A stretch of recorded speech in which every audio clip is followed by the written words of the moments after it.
नमस्कार दोस्तों, आप सभी का मेरे YouTube चैनल में बहुत बहुत स्वागत है। अगर ये आपको कथा अच्छी लगती है तो इसको लाइक सब्सक्राइब जरूर करें। वैशाख मास का 28वां अध्याय।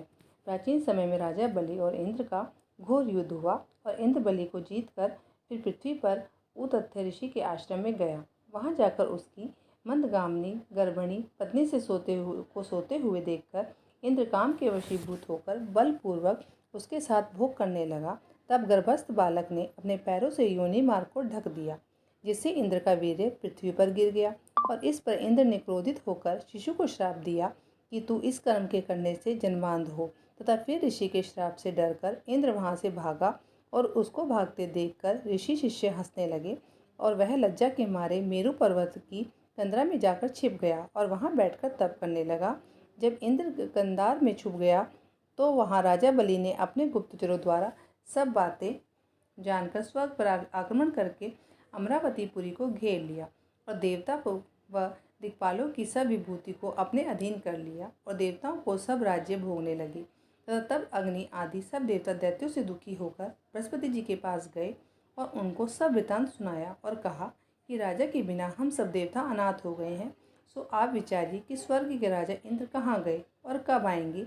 तब देवगुरु बृहस्पति जी ने इंद्र का रसातल में बलि को जीत और उतथ्य के आश्रम में जाना और ऋषि की पत्नी के साथ बलपूर्वक भोग करना एवं शिष्यों से अपमानित होकर कंदरा में छुप जाने का समस्त वृतांत देवताओं को सुनाया और कहा कि अब ऋषि इंद्र सुशुचि के सहित वहीं पर गुफा में घुसा हुआ है और अपने किए हुए कर्मों का पश्चाताप कर रहा है।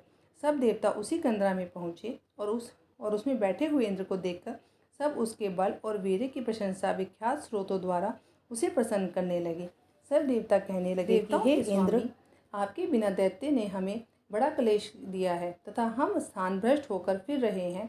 अब आप चलकर शत्रुओं का दमन करो। इंद्र कहने लगा कि स्त्री गमन के दोष से मेरा बल, वीर्य, यश, मंत्र शक्ति, विद्या शक्ति सब नष्ट हो गई है।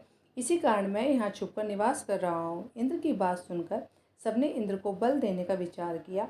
बृहस्पति जी ने कहा कि हे इंद्र, अक्षय तृतीया को जिसमें स्नान आदि से मनुष्य के हजारों पाप नष्ट हो जाते हैं और बल, वीर्य एवं तथा ऐश्वर्य बढ़ता है, इससे तुम इस दिन स्नान आदि करो।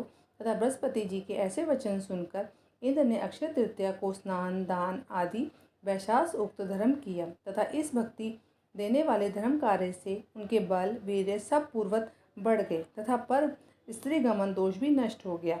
तब वह पूर्वत हो गया तथा वह दैत्यों को जीतकर उसने अपना अधिकार प्राप्त करके अमरावतीपुरी में प्रवेश किया। तभी से यह अक्षय तृतीया जगत में प्रख्यात है। इति वैशाख महात्म्य में 28वां अध्याय समाप्त।